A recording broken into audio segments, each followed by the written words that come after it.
You make a ring. If it is option A, number 1, number ending with 1, option B, number ending with 2, option C, number ending with 3. Wait for the call to cut off automatically. You don't cut it off. Only one answer will be accepted, and keep your mobile mode in silent so that it doesn't disturb others. Okay? Is that all right?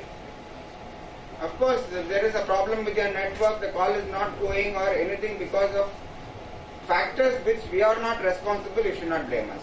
And first, second and third place will give you a certificate. Alright? We'll make sure your number is the correct number. The answers will come to your numbers only. From the number it will come. Based on the number only we can find out. It's meant only for postgraduates. The certificate will be given only for postgraduates. Okay? So I'm putting a trial. We open this. This is a trial question. You have 30 seconds to answer. Okay? Now you give your choice. You ring up and see. This is not going to be counted. You can ring up whichever is the choice. Okay?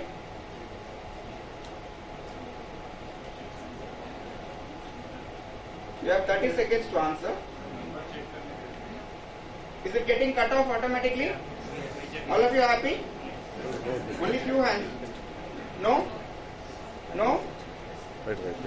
Okay. Is 30 seconds over? Are we ready? Now, we go through the answers at the end of the program. I'm not going to give in between. We'll go question after question. We'll have 25 questions to answer. We have 30 seconds per question. Any doubts? No doubts. So, can I take 0 or... Plus 91. No 0. It should be international number. Plus 91. Working on 0, but better you put only plus 91. It's working on 0. It's working on 0 also. It's working on 0. It will work on 0. Okay, no issues. It's working on 0. Okay. What is the answer for this? Understand? So option? A. Anybody?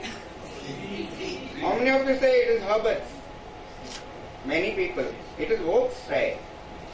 Okay. Why? I say it's Oak's. Anybody?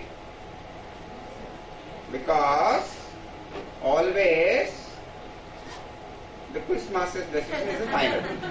That is there. Okay? So it is Herbert's Spitz. It is option C, I think.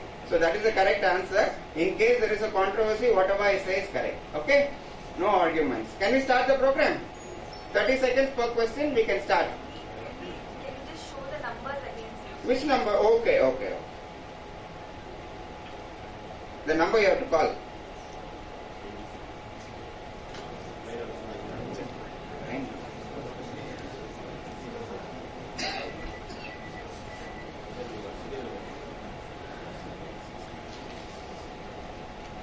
Ready? Done? Okay. The question number doesn't matter. So what you need to know is only the choice A, B or C. Okay. Here we go. All the very best. First, second and third will get certificates. If there is a tie also, we'll manage and give certificates to the tied people. We'll start off with the first. The clue is there. This is the first question. Your time starts now. 30 seconds.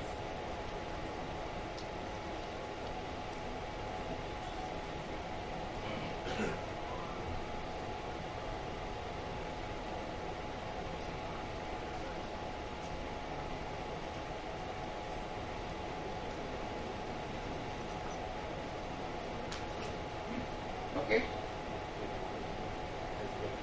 You've got 5 seconds more. Done. That ends the first question. You had any difficulties? No. Very good. We'll go to the question number 2. Your time will start now. There are 2 clues there and you have to choose the possible correct answer.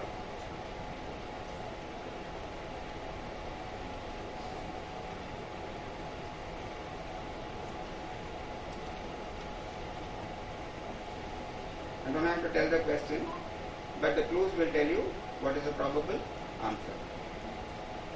It is a disease which will be associated with this kind of HLA antigen. But 5 seconds more. Done. Okay? That's question number 3. Okay. Choose the correct answer. Time starts now. Probably this is the easiest question in the 25.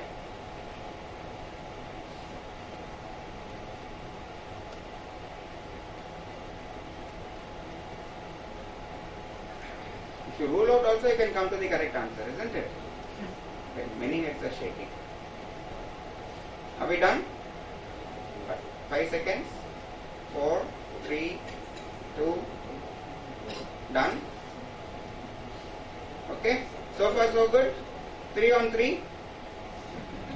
Very good. Next one. Choose the correct answer. This is also called like this. This is also called as this.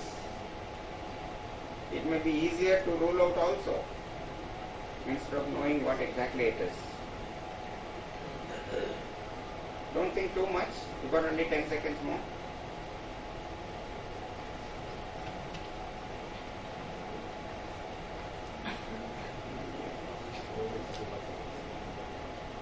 Done. Okay. We go to question number 5. Question number 5 starts now. We have got 10 seconds. Little complicated it looks, but it's easy if you know the formula. What is the formula for sodium fluorescent?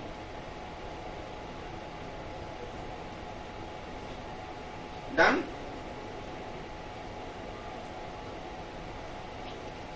We've got 30 seconds.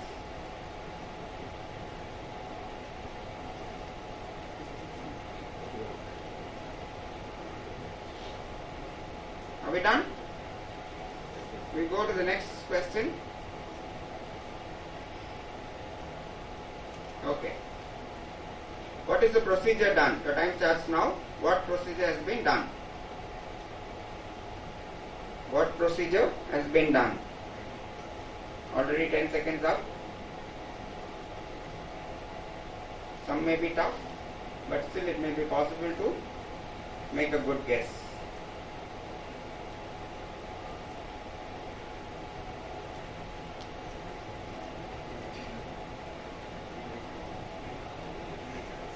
Are we done? Done. Next question please. Question number 7. You've got 30 seconds to answer. To which of these conditions it will be most appropriate to use? Most appropriate to use this. Look at the figure properly and answer.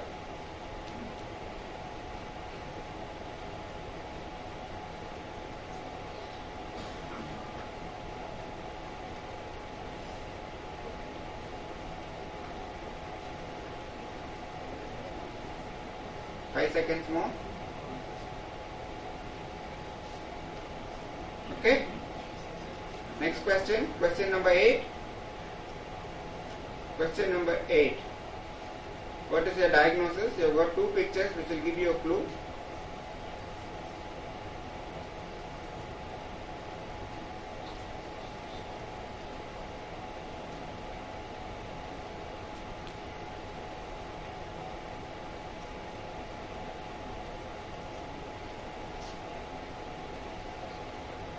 Done? 5 more seconds. 3, 2, done. Next question. Question number 9. It's a relatively easy question. Should be able to make an answer. Sorry. Time starts. Time starts now. You have 30 seconds.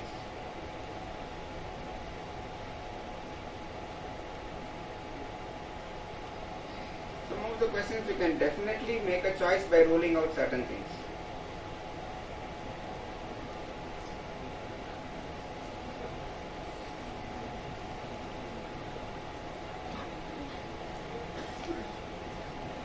Four, 3, 2, done. Okay. Next question, again it should be a sitter for everybody. 100 on 100. What is your choice? It's a typical beautiful finding which can be easily kept, mostly kept in the exam in one form or other.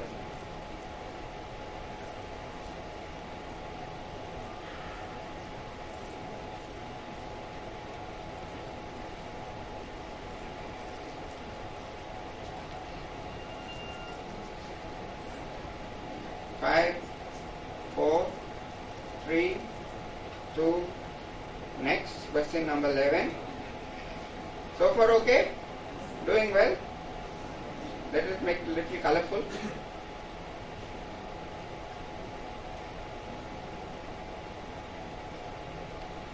Without seeing it, you should have put the answer in.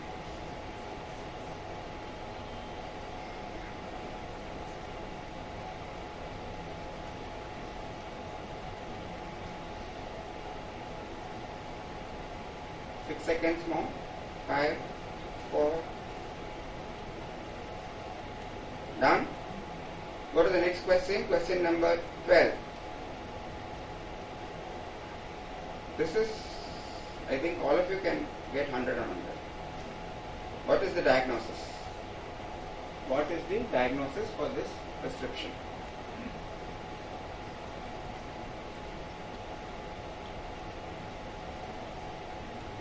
You've got 3 possible combinations. Which is the correct one?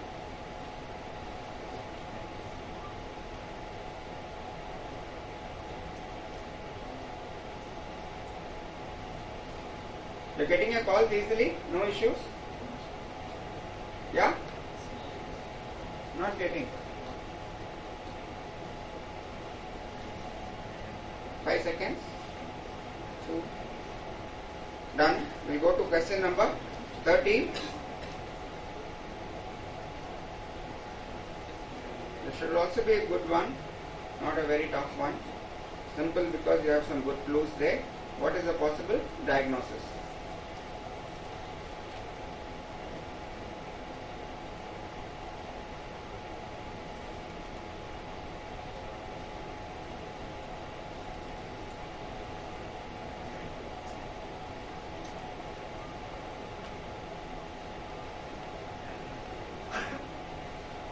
Done? 2 seconds. Question number 14. Question number 14. If you know this condition, it should be very easy to make this diagnosis. It's classical finding. Not commonly you see, but you can see this, and once you see, you will never forget. All of you feeling hungry? Some are laughing, you know. They got the clue. Okay. 5 seconds more. Done. Question number 15.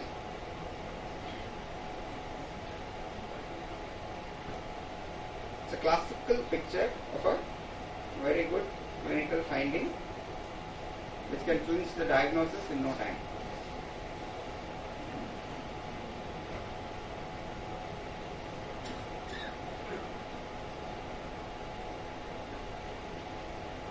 Look at the eye also, the open mouth.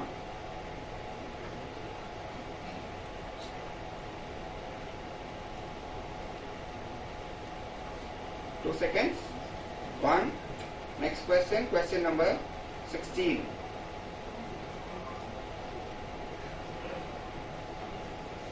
The time starts now. You have 30 seconds. This is fitter, isn't it?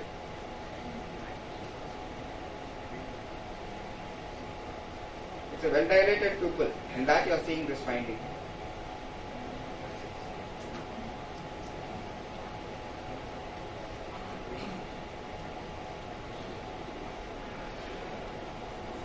Five.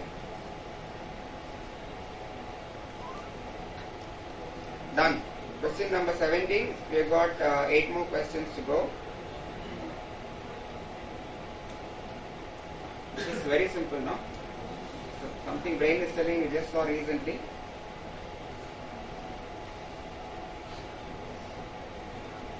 I think you saw all the 3 pictures.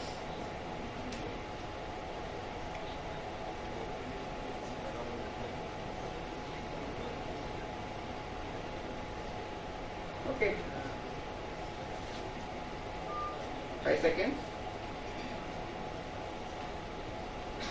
Okay. Question number 18.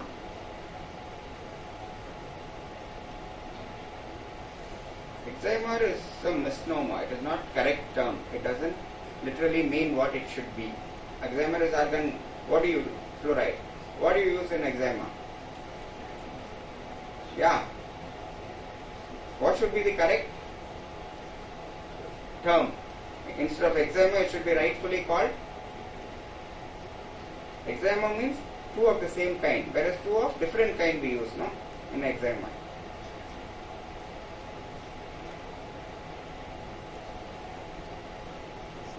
Five seconds. Done? Question number 19. There is a clue there. If you know the name of the test, you can easily answer. What is the name of this test?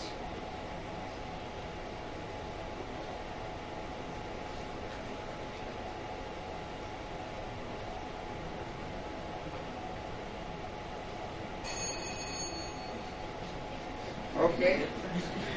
Done? Next question. My friend will reduce his talk by about 4 seconds. We'll take off the discussion time. This is question number 20.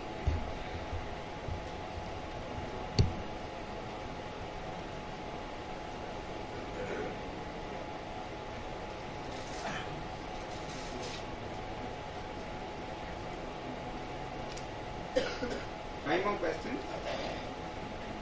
Done? 3 seconds, 2, 1.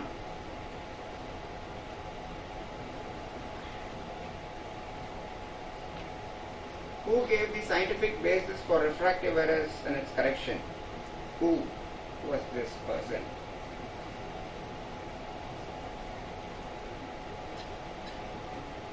You can make a guess by default also.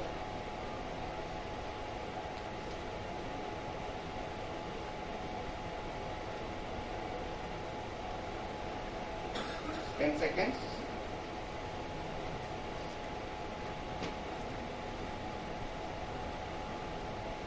Two. Done. Next question. What is the diagnosis? Time starts now. 30 seconds.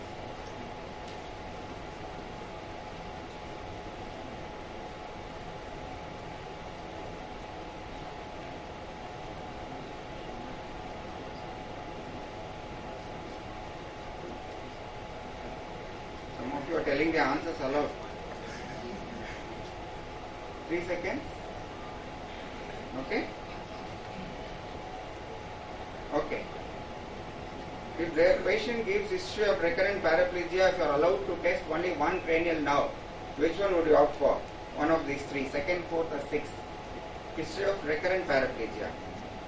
I've got 20 seconds more.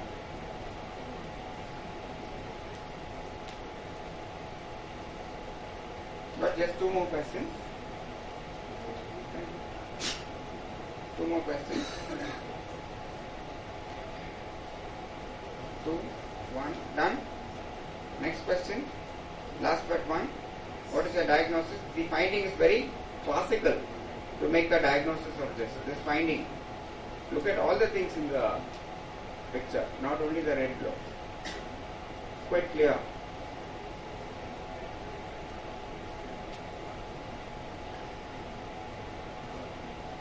One more question to go. You've got 5 seconds for this question. Done.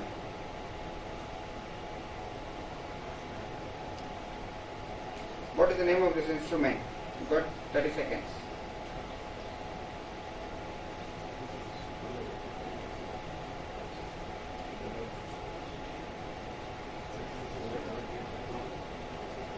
Done.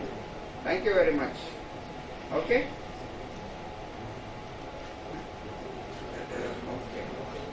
We have finished this. We should be ready with the results in 5 minutes. Okay, and the next session people have already come in. 12 o'clock.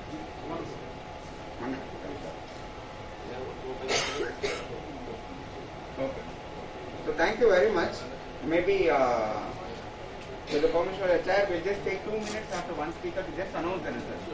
Okay, sir. Announce, yeah. Result. Just take 2 minutes, sir. I'll just announce the results. Knowledge about some important findings. Thank you all for attending this session. All the very best to you. for all your exams. Okay? If you Take care. have 1 minute, then you can tell answers for all the 25 questions. Correct. So, Raju, NAP figures. This is NAP figures technique, okay? I'm not going into the details. This is HLA 829, birdshot choroid retinopathy. This is NDI. We can break that phase, anterior phase, and it will come down. This is HAP striae. Which one? NAP striae. It's NAP striae. HAP is in the cornea. Okay, it's NAP striae. This is C20H10O5 Na2. Okay, Na2. This is iridoplasty done. Ptosis, juvenile retinoschisis, multiple cirrhosis, Charcot striae, scanning of speech, intelligent tremor, nystagmus, intraocular foreign bodies, Holmgren's rule for color vision, simple hypometropic acid, both sphere cylindrical are same. It's a simple hypometropic, cysticercus cyst, congenital hypertrophic retinal pigment epithelium, Waardenburg syndrome, wheel marchisanis, sarcoidosis, exciplex should be the correct term. Orthoptic test, this is Titmus flight. Okay? This is chlorpromazine, Donders, cilioretinal artery occlusion. Okay? Second now, Devick's disease, neuromyelitis optica. This is persistent hypoplastic primary vitreous. You can see the ciliary process and that. This is Elschnick's. Okay? The first place goes to 894023025. 1. 894023025. The second place goes to 9981393154. Congratulations. Please tell your names along. Third place goes to 90036668622. Okay. I take your names. Thank you very much, sir. Sorry for the delay. Thank you, sir. Thank you.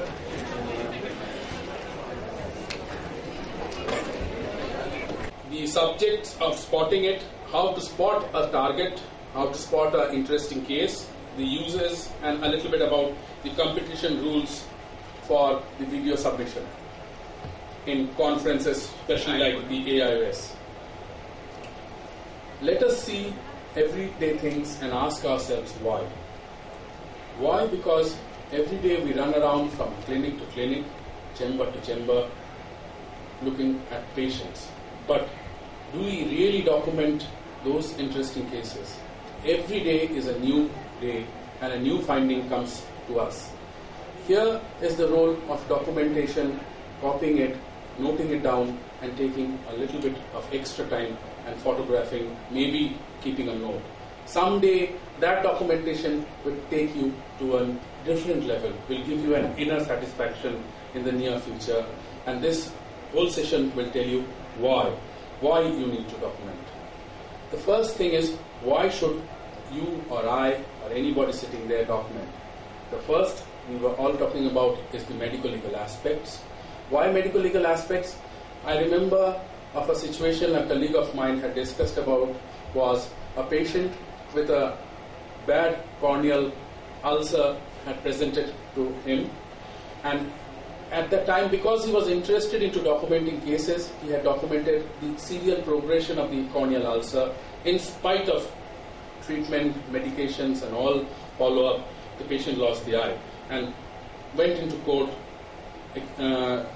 explaining that the doctor had ruined his eyes. Now, as he had those serial photographs documented, it was really not required. It was a routine case of a very bad ulcer.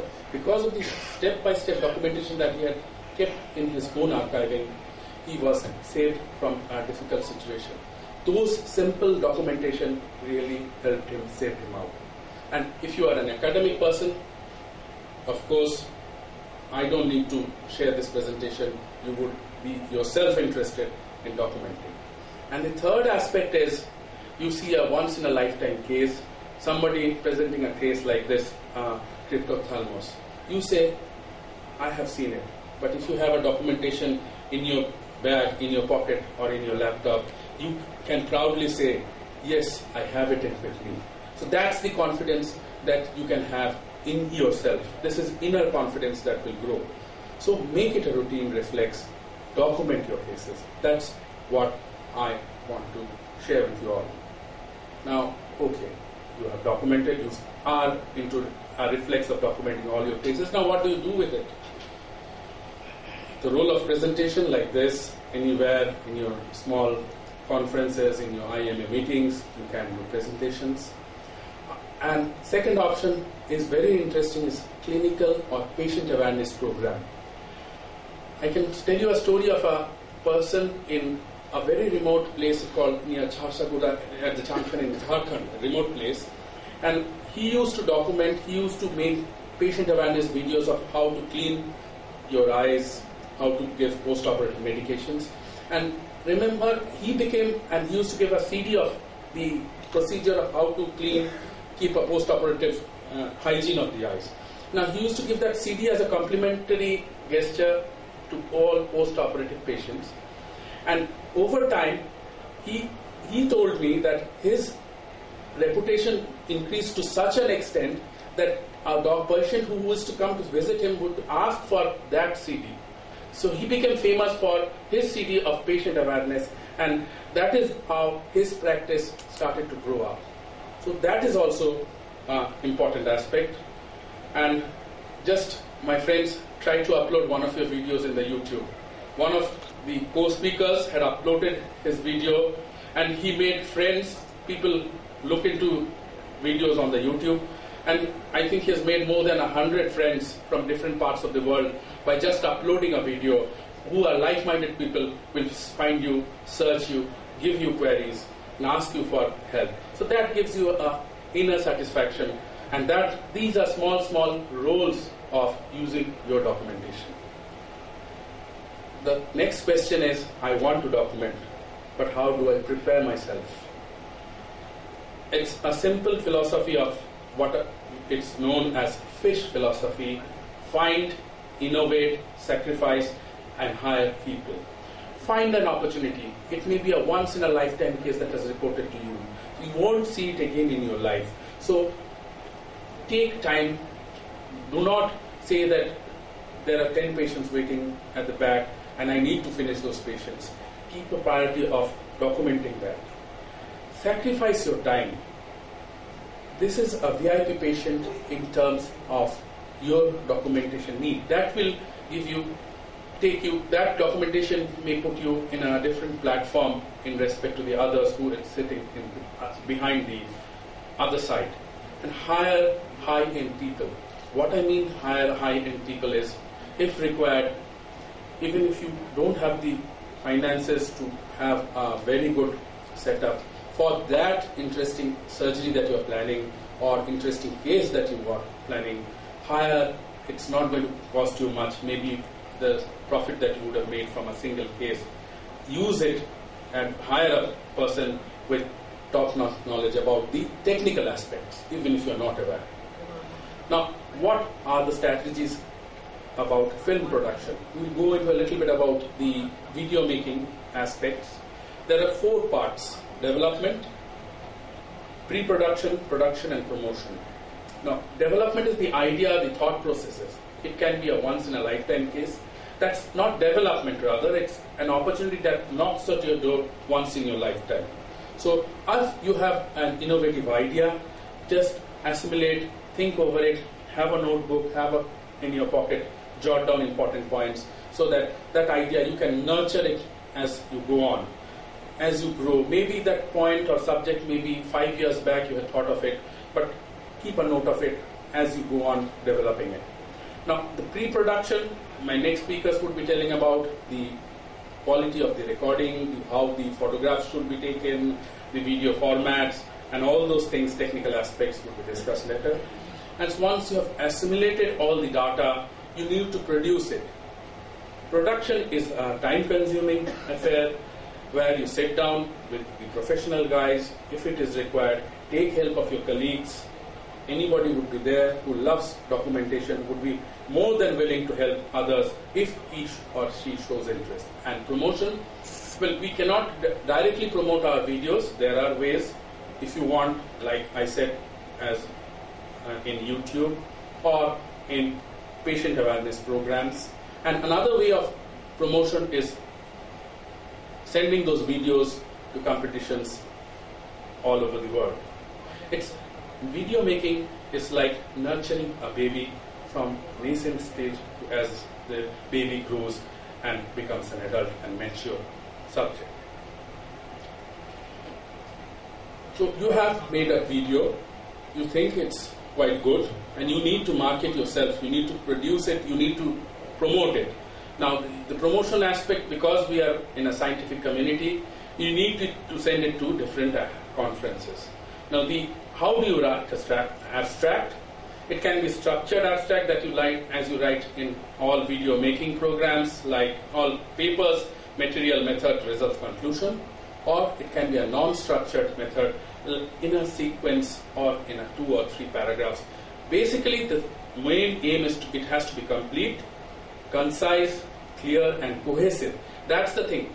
The author, the person who is going to read your abstract, should love to go and see your video as soon as he sees the abstract, reads the abstract. General rules, you have to go through the formats, the duration, those are there on the different aspects. And as I would like to end, there's one word that there's a Chinese proverb that I hear, I forget. In place of I write you hear, you forget, you see, you remember, you do, you understand. So my next speakers would share their views on the different aspects, and I would like Dr. Bipasha Mukherjee to discuss about principles and practices of external digital photography. She is the Chief of Oculoplasty at Shankar Nethralaya, and she has been a senior guide for me over the years as I have grown in the field of ophthalmology. And she's an excellent photographer by herself, and she would be discussing about the external photographic techniques, about basic setup, standardization, what are the different angles, required views in ophthalmology. Dr. Bipasha. Good afternoon. Thanks for sacrificing your lunch and being here with us. I would be discussing the principles and practice of external digital photography in ophthalmology. When you go to see a Taj, I think there's not one amongst us who hasn't taken a photograph. So there are rules of taking photographs, as ophthalmological as well as non-ophthalmological. And I say that you have to know the rules in order to break them. But in clinical photography, it's better to stick to the rules.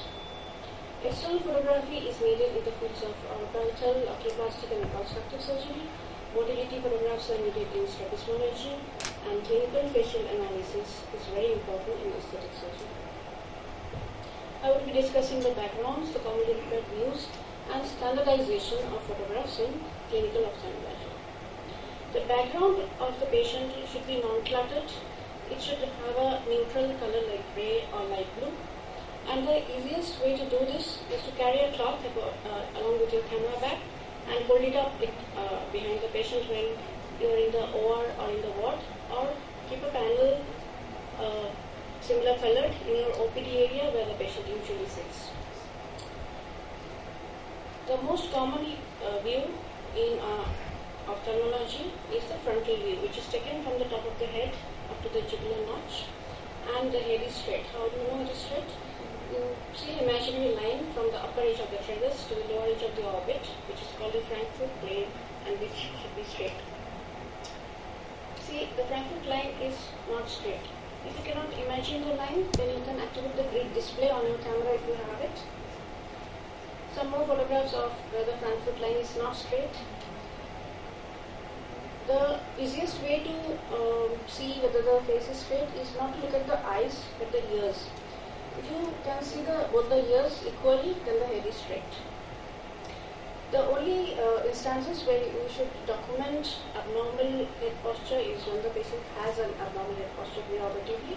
This kid because of the ptosis, chin elevation, and this kid because of the blowout fracture, he's got diplopia and trying to avoid it.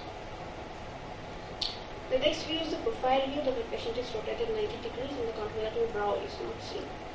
The other is oblique view, the patient is rotated 45 degrees, offset the nose from the background by a strip of cheek. The compilation of these views is called a standard 5-view head series, which is important in aesthetic and oculoplastic surgery. Tip about taking a photograph of kids. Try to take the photograph as soon as the kid walks in your OPD and you and your camera hold some interest to him or her. If you wait till your examination is over to take the photograph, all you will get is this. If you want to show the eyes, then just show the eyes. Nobody is interested in seeing the ears or the nose. Crop the photographs.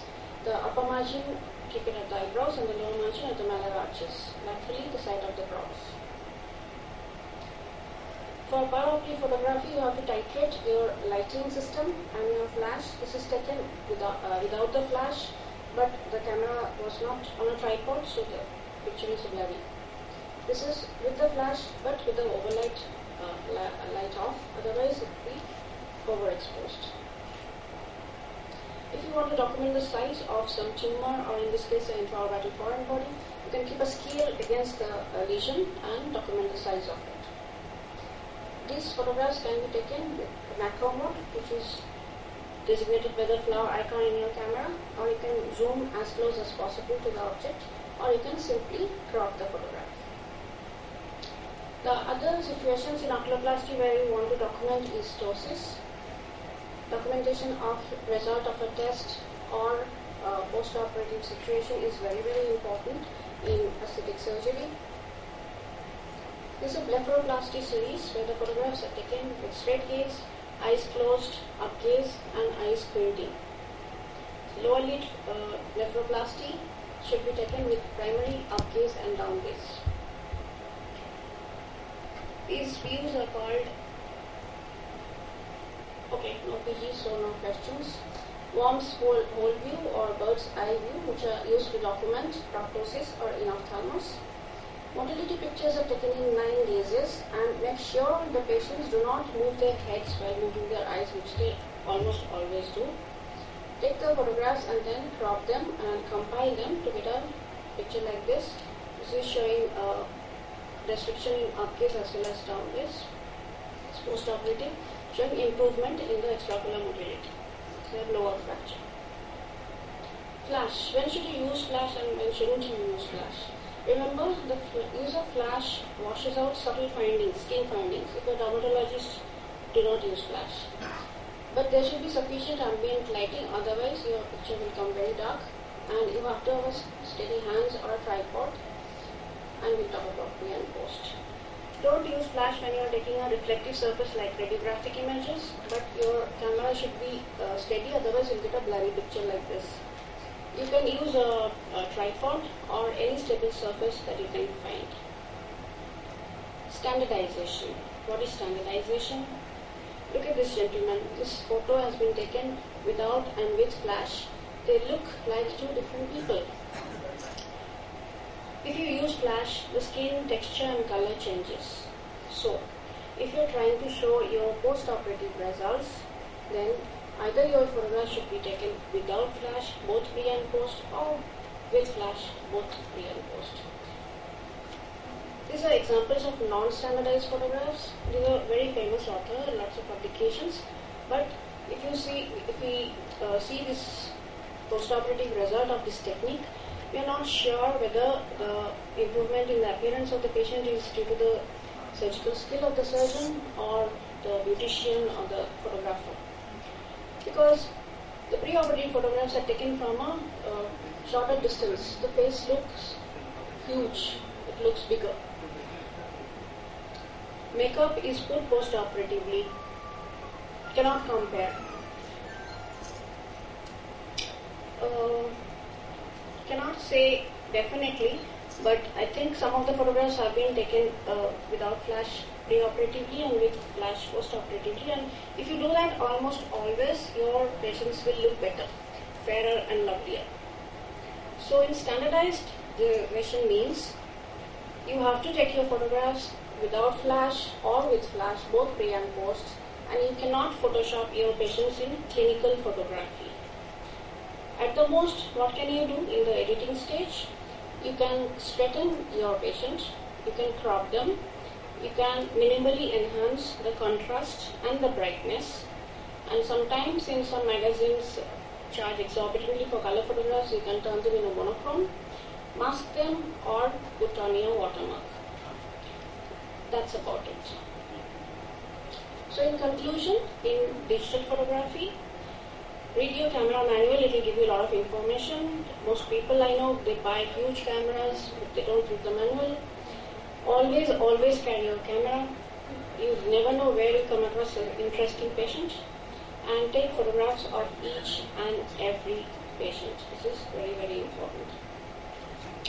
Thank you for your kind attention. I would like to thank my friends and the patients of Medical Research Foundation Chennai for this presentation. Your camera along with you. The next session is Light, Camera and Action.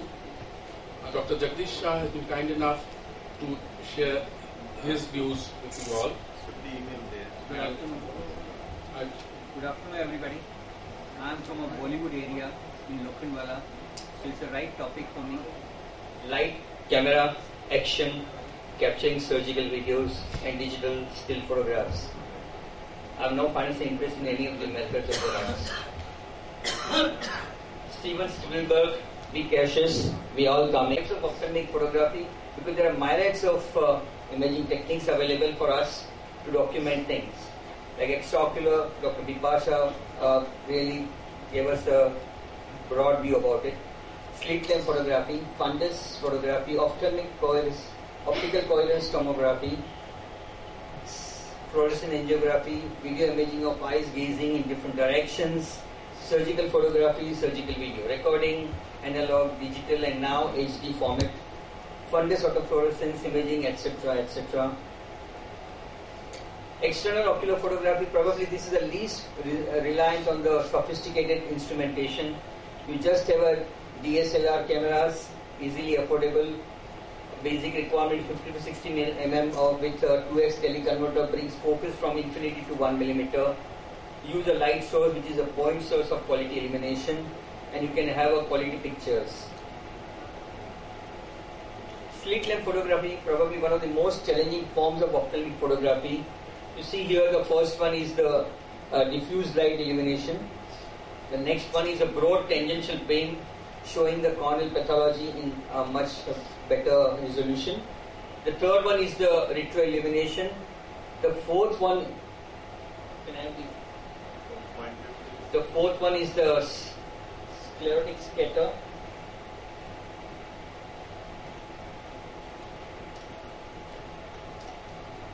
This one here, the sclerotic scatter.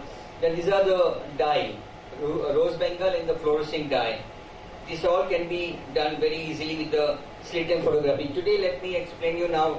Going to the trade today, we can see we can easily do the documentation with our smartphones and just have an attachment with the slit lamp. So all these things can be much more easily done than a fancy photo slit lamps or a slit lamp with the photo attachments. It's much more economical now and much more easier. Even a newcomer can start with the simple photography of the slit lamp. These are advanced digital cameras with this photo slit lamp. We can have a very fantastic resolution of the posterior capsular thickening. Now let's come to the fundus camera. Fundus photograph should be sharply focused, evenly illuminated and deeply saturated in color. Only the patient's retina should be visible, anything else is an artifact. I'm going to give you a few tips. Now, this all becomes pretty obsolete now when I show today down below a remedial handheld fundus camera with a smartphone. You can take fundus pictures very easily, but let me come to the whatever we have just now, the Zeiss cameras or the Nidec camera or the Topcon cameras. The tips are the orange. If you see orange crescent, the camera is misaligned, move camera in the opposite direction. If you see a blue peripheral haze, camera is too far away from the eye, move camera forward. If you see a bright blue-white central reflection, camera is too close to the eye, please move the camera backward. And if you see pale vertical tan or white streaks, these are lashes, retract the eyelid during photography. If it is spots, streaks remaining in the field regardless of the subject position, these are tears, dust spots or dirt on the objective lens, and please clean them. Orange or red image with no detail is a close eye or a blink synchronized with the flesh. Retract the eyelid. There is we can do the video indirect recording by a simple arrangement with a modified gas lighter holder, slid in a horseshoe camera flash adapter of the handheld video camera, and with the torchlight put over there for the source of illumination, and you can record the infants and the children who are not cooperative with the recording of the fundus details. Can you go back there? Now this there in one of the Indian Journal of Ophthalmology, one of our Indian only has invented these video indirect recording. I cannot, I may be overstepping into my next speaker, but convert the camera's output into a digital file. Now coming to the video recording for a posterior segment, save the data in a format that your computer can read, include software for editing the video files to a more manageable size. And I always believe do it yourself, it will be much cheaper. How to get good video footage? Always while video is getting recorded, ask the assistant to keep the watch that surgical field is always centered. Use optimal magnification to capture the video footage. Important basic points: white balance and the black balance, illumination system, what are the sources and the types, angle of field, viewing system, that is a viewing system, CCD, 3-chip camera or 1-chip camera or a microscope. Now this is here, you can see the correct white balance, and our eyes are very good at judging what is white under different light conditions. The color temperature of different light sources are different. That is why picture turn out with a yellow-orange cast in tungsten lighting and bluish or greenish in a fluorescent lighting. We have to understand these principles. The source of illumination for a video shooting in the posterior segment is microscope bulbs, halogen metal halides, xenon, photon, etc. or illumination systems. Xenon being nearer to daylight is probably the best light source for retinal viewing. You will be always careful for phototoxicity. Can have a diffuse or a global illumination where the light pipe is closer to sclerostomy rather than area of interest, so that the tip of the light pipe is not seen while operating. It gives adequate diffuse or global illumination, an essential requirement for good video.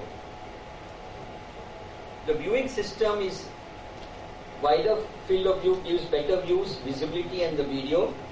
So wide angle lenses, contact or non-contact, are better for video compared to the irrigating contact lenses. However, best stereopsis is with the contact lens. So many people use contact lens for macular work. In my opinion, 90 diopter lens of biome which I am using is ideal for all work like vitrectomy to fine epiretinal membrane peeling. It is like 20D lens for binocular indirect ophthalmoscopy. Newer version of biome have 120 to 130 field of, so one needs 60 diopter lens for macula.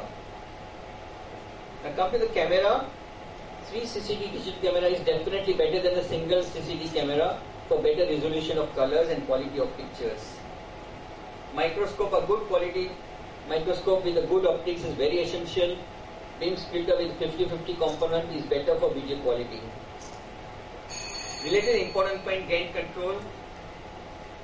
I'll just come to the quick tips for you. Don't need a hire consultant if you know how to connect to DVR or TV. Buy from a helpful retainer a good telephone helpdesk that dispense advice liberally. Don't pinch pennies on a laptop. The most expensive hardware, the MacBook Pro with the Retina display. Buy premium quality cables, because inexpensive cable will cause poor conduction and digital noise. Edit videos immediately, because spend a few minutes trimming out the routine parts of the procedure and saving only 1 or 2 GB of teachable moments. Don't eat up your laptop storage space. To know more about ophthalmic photography, you can go to these websites. There are plenty of information available for us to learn. There are special journals and special conferences are held on ophthalmic photography.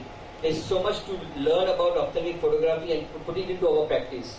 But we may start with the simple things with the slit lamp photography with our smartphones. Thank you very much. Thank you, Dr. Arnab, for the very nice words. Thank you very much. My topic is on how to do your digital workflow after you capture the images. I have no financial interest in any of the products I'm going to talk about. It's just a basic overview of the process after you capture the video and how it should be done. When you look at the concepts, I will be touching upon how you transfer the images, basically the connections you use, and prior to storage, how do you archive and what are the kind of common formats you use. So the capturing as detailed, it's a very important process. What you capture is ultimately the quality, what you're going to store and use again. And editing and storage would be the next part of it. And another important thing is archival. But before all that, you need to transfer the images. As you all know, the connections we have from the camera to the laptop or your main computer would be USB or a Firewire. You could have a wireless connection with a Bluetooth, a Thunderbolt in a Mac, or if you are planning to send by email or by online, you could use the Wi-Fi for that. To just touch upon the USB, all of you know it's the universal serial bus. It's USB 2 which is there in almost all the computers now. USB 3 is now out, which is faster. And Firewire is what we use for capturing videos from a DV and a DV camera, like the CC3CCD cameras are called the Sony C33P. That is supposed to be a DV camera, and that has a high bandwidth. So you need a Firewire cable to transfer the images, which is IEEE 1394, which the Sony markets as iLink. In all Sony laptops, probably will have iLink. And this is a faster media. The fastest transfer cable we have right now is from Apple.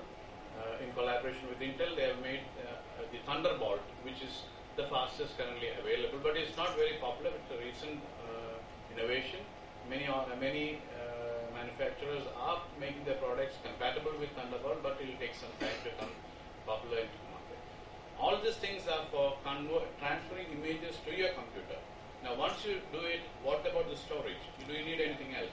Now we have hard drives called eSATA, which are external hard drives, which have a faster faster transfer rate. As fast as maybe more faster than the Firewire. So your transfer rates are fast. You're saving the file from your computer to the external hard drive becomes very easy. The recent ones are powered, so it's called the eSATA P. So your external hard disk also works almost as fast or maybe more faster than your internal drive. To summarize the different connections we have right now, you can see at the lower end of the spectrum is the USB, and then Firewire, eSATA, USB 3 and Thunderbolt. The next step, which is rumored, is called the Falcon Ridge, again from Apple, which is supposed to be twice as fast as the Thunderbolt. I read in a magazine that digital photographers broadly fall into two categories. One group who has lost everything, other group who will lose everything sometime. So that means your storage is of critical importance, because data loss is something we can't ever put up with. As he said, it might be probably once in a lifetime case. If that is gone, you can't. How much of money you spend, you can't get it. So archiving is better for recalling these images. So I'll spend a little time on archiving. So if you have a hierarchical pattern, you have a main folder where you have images. Maybe put a subfolder in it for photos and videos. Then a subfolder inside that as patient information, and then put the file in the patient info with the file name clearly marked. It helps archiving it initially itself, because later on when your database becomes big, it should be searchable. Images you want should come to you very fast rather than searching the whole hard disk for it. The storage media, I told you about the hard disk. Then there is an external hard disk. You can have, if you have multiple computers, you can have a mainframe storage called the network attached storage, which works on a technology called RAID. There's a new user-friendly RAID similar technology called Robo, and you always have online storage systems like Flickr and Shutterfly. Just to briefly touch upon the different storage mechanisms. Hard disk, your primary hard disk should never be your backup solution, because there will be compartmentalization of partition, but they are the same hard disk. If it fails, both your partition as well as your main data fail. So you should have an external hard disk. Now they come in 1 terabyte or 2 terabyte. The large quantities of photographs could be stored, and that becomes a very practical option. But they are moving parts. Hard disk is a platter which moves, and there is a magnetic head which reads. So now we are looking at solid state drive, which are flash based and fast, which are more reliable because there are no moving part, and they are fast because they don't have to seek the data. Their data is always stored at one clump rather than spread all over the platter. I was telling you about RAID. It's called the redundant array of independent disks. You have 2-3 disks kept, and the data is written to them. How it's written to them, that is where the RAID 0, 1, 2, 3 comes in. RAID 0 is that data comes in, it is randomly written into 2 disks. There is no mirroring. Whereas in RAID 1, it is called a mirroring technology. Whatever goes into RAID 1 disk will go into the RAID 2 disk also. But there is no error correction. Later on, you will have 3, 4, 6 and all that. We will have error correction, and we will tell you about backups more frequently. But this is a technology dependent and intensive task where you need a network administrator. So for a common ophthalmologist like us who have no network knowledge about network systems, Robo is one which is user friendly. You could always look it up. I'm not going into the details. You can have multiple disks and it can serve as a network storage system. Or you always have the Flickr or the other way where they are offering 1 terabyte of data that could be put up. The formats, you always capture in, it is better to capture in RAW, and then because that gives you an idea of the exact composition, and then you can decide on editing and saving it as either a high quality JPEG. Most of the journalists would prefer a TIFF format. And the video formats, MPEG-2, AVI, they're all huge files. QuickTime MOV files are for Apple. It can run on your Windows if you have QuickTime Player. And now MPEG-4 is a standard for uploading for most of the video conference sites. The compression is important. Uncompressed videos are very large.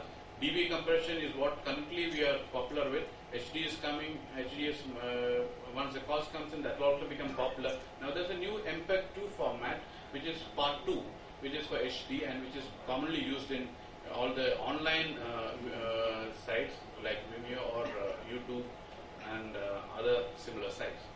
To convert the format, if you have an editor, that's a very easy thing. You can save as or render your project in the particular format required.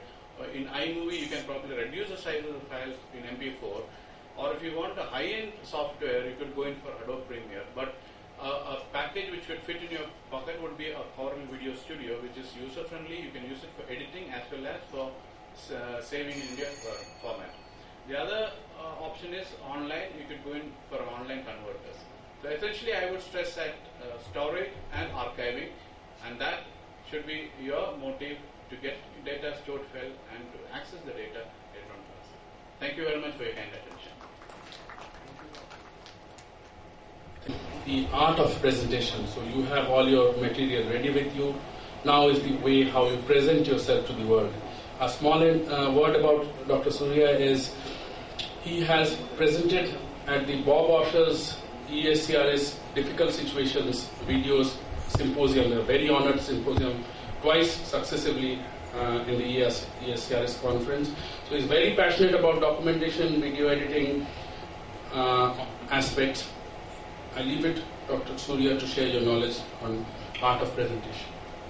Thank you, Dr. Biswas. I would like to thank him for making me a part of this wonderful session. Now, what are the aspects of direction? Now, basically, the producer is the person who is putting in the money, and director is responsible for basically everything else. Now, the problem with ophthalmologists is that except external photography, like Dr. Mukherjee mentioned, for most of us, we are working with fixed lighting, fixed lenses, fixed focus, and fixed field of view. There are very few things we can modify. Either we can modify the type of lens, or there's no camera movement, the microscope, the camera is fixed. So basically what you capture, you have to start using animation to make your case more interesting. So I'll be talking about animation. I'll give you a few examples of animation. The main, why do we need animation? When we are recording a surgical video, we are not acting. It's a real-time recording. The surgery is going on, so we record as we go. So we don't perform a surgery to record. We record our surgeries. So a step might be too fast for you to present or to explain to an audience. So you need an animation to explain your procedure or to explain the details of what is going on. So I'll just show you. This is a very simple audio you hear. Audio.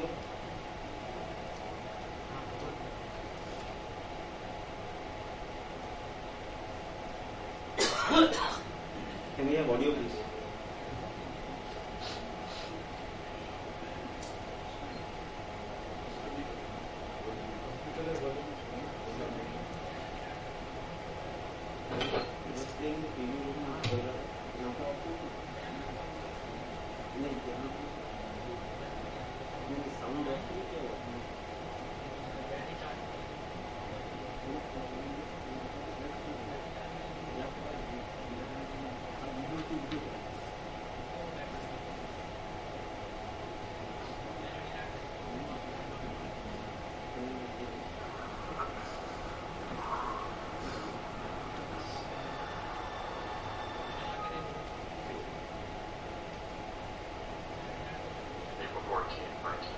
Just listen to this audio. This is without animation.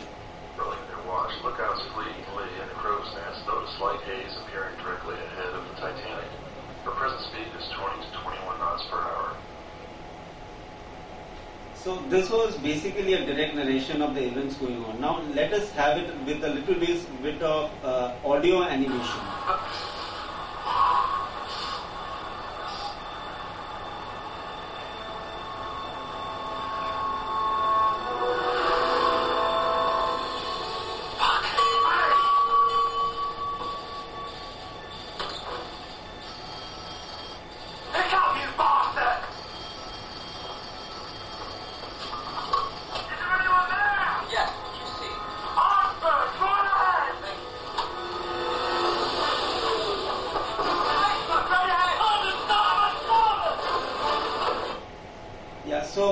Could you make out the difference? In the second narration, you could feel yourself on the deck of the Titanic, almost getting rammed. So this is with a small bit of animation, the same event, how interesting you can make. So even if you have a bland story, if you just use a little bit of animation, it will make your presentation more interesting and more attentive to the audience. Now, we have to use visual animation for most of our storytelling. This is just an example of a basic animation. A very common fairy tale story. The quality of animation is so-so. It's something what we are used to old TV movies. And the same animation was done in a state-of-the-art studio by Disney, and you can make out the difference. The same story.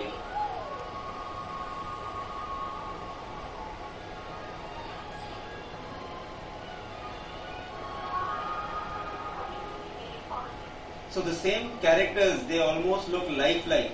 You don't need actors to do that.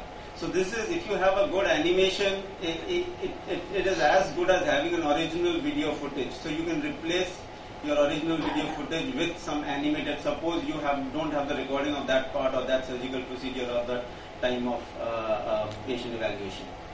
Now there are different softwares available, as mentioned by previous speakers. For animation specifically, for a basic simple thing, you can use a PowerPoint presentation.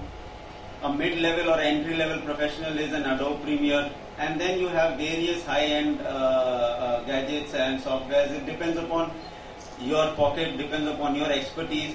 It's best to leave those high-end things for professionals. They charge you by the hour. So as my previous speaker has mentioned, it's better to use a file to convert a high-end video in your house because they charge by the hour, and then you can take out the snippets and give them to them, and they can merge with different animations, so you can save down on cost. It's very difficult to master these software. You really have to be passionate.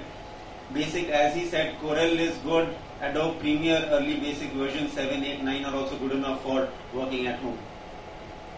This is only for animation, not movie editing, by the way. Now, an example of simple video animation created on PowerPoint. This is from one of my earlier award-winning presentations on laser epilation. So this is a simple animation created by sequential power play events. Line, fade, appear after next, and this you can. I think everybody has done this with their presentation at one time. For a complex presentation, this is an example of Dr. Biswas's award-winning video where he uses the animation to describe the stages of his surgical process, which might not be very apparent to a non-oculoplasty surgeon. But with these interlaced animations, he is explaining his steps of surgery. The temporalis patra becomes visible. Is again incised to expose. So this is a more complex animation. I don't think it's practical for us ophthalmologists to perform the surgery and create the animation as well. This is best, in my personal opinion, left to the professionals. You should have a person who is doing it for you regularly, so he knows your needs and knows your basic requirements. So this is an example of a complex animation to describe the various stages. And let me just rush on through. I'll just have a couple of more things. This is an example of a 3D animation. This can be rendered by basic 3D animation software. You can just scan a picture in or create a wireframe. You can do it yourself. This is not that difficult. This is from one of my videos. It was designed by a software professional who's a friend of mine. And I just had given him the instrument. He created a wireframe design, and this was a simple small GIF thing he created in a matter of 2 or 3 hours. You can do it yourself. You just need a 3D renderer. Software are easily available in the market. 6 months back. This is a complex 3D animation. This is again from one of the videos of Dr. Biswas to describe a surgical procedure. This shows in 3 dimension what exact surgical procedure he had done simplified. Should I call it fate, or is it a miracle of medical science? I really don't. So this is a 3-dimensional model of a skull, and he just peeled layers off. If you have done some video editing, you know he's just peeling layers off and creating an inlay and then taking out. This is a complex 3D animation, but this is state-of-the-art 3D animation. Dr. AIOC. With this animation, you don't need an actual video footage to show your instrument. This is as good as the original. Most of us have seen this, Dr. AIOC's pre-chopper. So this is a high-end animation. You require a little amount of money for this sort of animation and time. This is a professional job. You can use animation to make a point. This is a video from one of my senior colleagues, and he uses animation interlaced between actual surgical process to explain exactly what went wrong, which is not very evident in the actual video footage. See, this is what I'm talking. We record in real time. So he uses animation to explain the actual surgical blunder.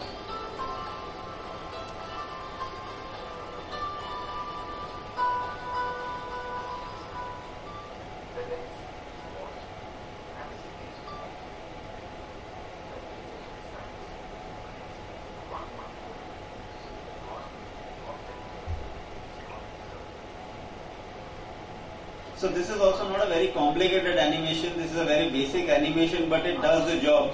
He wanted to explain the first time the incision was small and he couldn't push the lens in. The second time he slightly increased the incision and he pushed the lens in.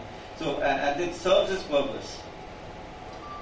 This is another animation of mine which basically compresses a thought process of months into a time frame of about 30 seconds. I had designed this chopper a couple of years back. I presented in cataract sessions.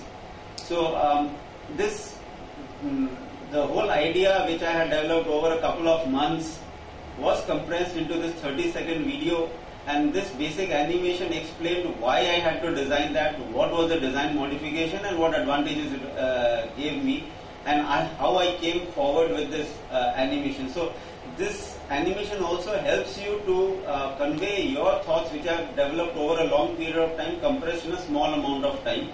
Because most of the videos or presentations have to be done, you have to remember it's either a 5 or an 8 minute presentation. So you have to compress the whole work within 5 to 8 minutes of your time. This is an animation which was developed by Dr. Amar Agarwal to explain a new entity which he had described, which was made easy with the help of animation. Would have been very difficult just by words or simple photographs.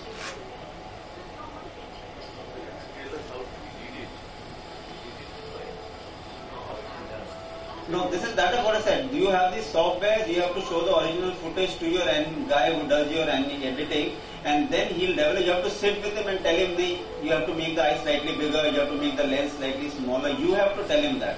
But animation, I personally feel for the complex animations, it's better left to professionals. The basic animations, you can do it yourself. Like the PowerPoint one or simple animations or transition effects, which you can get it in Movie Maker, live Movie Maker in Windows. Sorry? We did those things 20 years back, and now yeah. we want the new things. New things you have to go in for those 3D magics and the newer software and 3D rendering software. You have to give most of the work is done with them, but you have to know all the keys and all the aspects. Yeah. This is just the last video I would like to share. A simple animation, no surgical inputs in this video, but this is one of the best video couple of years back. I think Confessions of Capsulina. And if you just look at this video, this is just photograph of an eye with a photograph of a princess. It has no surgical steps, but the animation is so finely incorporated inside the story. The whole mixture of the story, the animation and the video recording has brought this concept out into an award-winning video. So it doesn't mean that you have to have a complex animation, you have to have a very high-end video recording facility to have an award-winning video. The animations can be simple, but it should serve your purpose. You should know what you want from your animation. So in conclusion, the French artist Henri Matisse said that the work you do, the video, 5-minute video, only the maker of the video knows how much effort and time has gone into the whole presentation. You are not, the viewer should not feel that it has been a difficult work. If the viewer comes to know that this is a difficult video to make, then you have lost your purpose. And if all these videos are award-winning videos, if they can make these videos, I'm pretty sure everybody in the audience can do the same. Because they are not using something which is rare except for few high-end things. And last is, please keep on trying something new. Even God has created humans to giraffes, so He doesn't have any specific design. Keep on trying something new, and I'm pretty sure you'll come to something which suits your purpose. So, thank you for your attention. Thank you. Anterior lamellar keratoplasty in the management of various corneal disorders. With me, I have a team of co-instructors, Dr. Rishi Swarup from Hyderabad, Dr. Anthony Aldaway from UCLA. We have Dr. Namrata Sharma, Dr. Shom Shilamurthy. With this, we will try and cover, Dr. Srinivas Rao has not yet come, but I'm sure he'll make it post-lunch. And we'll try and cover all the basic techniques that are needed to manage a wide variety of corneal disorders. The first topic is the preoperative evaluation and the instrumentation that is required for anterior lamellar keratoplasty. Dr. Rishi Swarup. Thank you, Dr. Fokla, for giving me a chance to participate in this course. As we all know, deep lamellar keratoplasty is a technique which is used for replacing the disease stroma in conditions in which disease pathology is confined to the stroma and the endothelium is healthy. So we excise the unhealthy part of the stroma and replace it with new stromal tissue. And a variety of indications, ectasias, stromal dystrophies, stromal infectious keratitis, certain selected ones, and of course corneal scars. So like I said, the pathology is usually confined to the stroma and the endothelium is healthy. And when we are doing a preoperative assessment of these patients, basically why it's important to do a preoperative assessment is for certain reasons. One is to see if these patients are really suitable cases for deep lamellar keratoplasty or not. Not every corneal scar is suitable for a DALC. Some of them require a penetrating keratoplasty. whether deep lamellar keratoplasty alone is enough or do you require some additional procedures. What is the technique of deep lamellar keratoplasty that is going to be most suitable for this particular pathology? How large does your trephination need to be? How large a graft you need to put? Do we need to anticipate any complications during this procedure? Can we assess that preoperatively that you are likely to have a rupture? And do you really need to go all the way down to the descemes membrane, or can you just manage with an anterior lamellar or pre-descemetic type of a deep lamellar keratoplasty?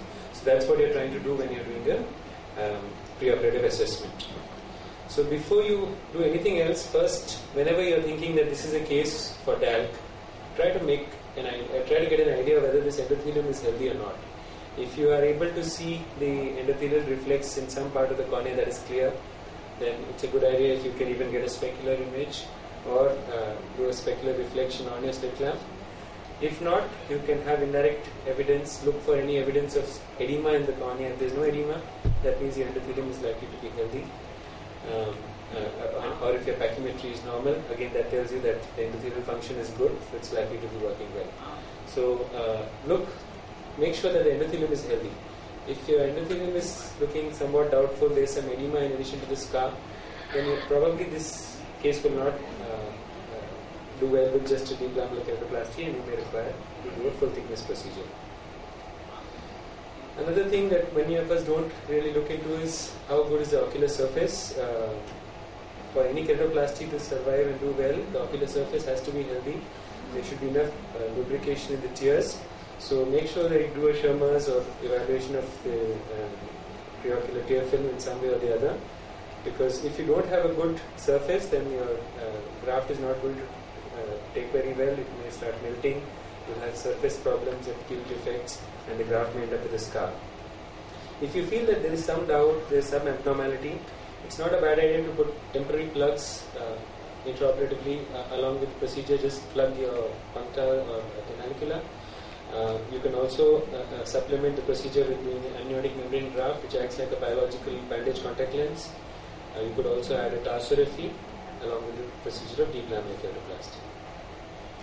It's important to understand how much of the cornea is involved in your disease pathology, and for that, of course, a good slit lamp examination is often enough, and you can use the help of your diagnostic tools like the pachymetry map of the OCT or topography maps if it's an ectasia.